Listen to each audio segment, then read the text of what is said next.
Remember the story we covered on Indisputable just this week about a young black male straight A student unable to graduate, unable to be in the ceremony because he has locks and his Christian institution told him this was against protocol. This was against policy. Well, they have now changed their mind after that story, and because of many of you who signed the petition to say this is wrong. All right, let's put up his picture again. Jacob Rush is his name. Update, Florida High School has issued a formal apology after telling a black honor student that he had to cut off his locks in order to walk in his graduation. Jacob Rush is a senior and straight A student at Abeka Academy in Florida. He was looking forward to his upcoming graduation at the Christian school, but was shocked when his mother received a letter telling her that his locks could not make it to graduation. He would not be allowed to walk. After receiving the email, Jacob's mother, Mrs. Rush, launched the change.org petition. Many of you signed that to raise awareness.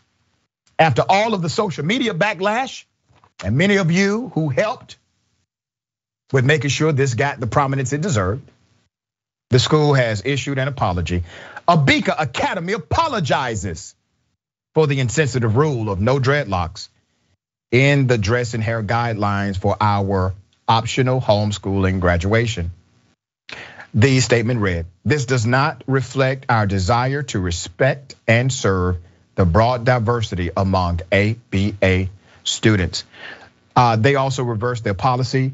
The school ended the apology confirming that they have removed this reference from our requirements. Their apology comes as more states make moves to pass the Crown Act to help end hair discrimination in the workplace. On Monday, city council members in Huntington voted unanimously to pass the Crown Act. That's according to the local station News 13.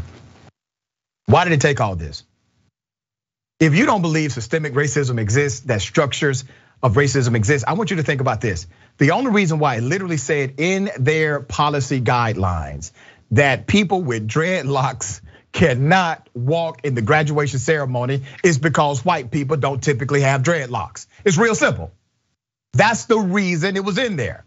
Why? Because the structure of their policy is written around the white power structure that they are in. That's it. That's all critical race theory seeks to analyze. These policies were written from a place of white privilege and white power structures.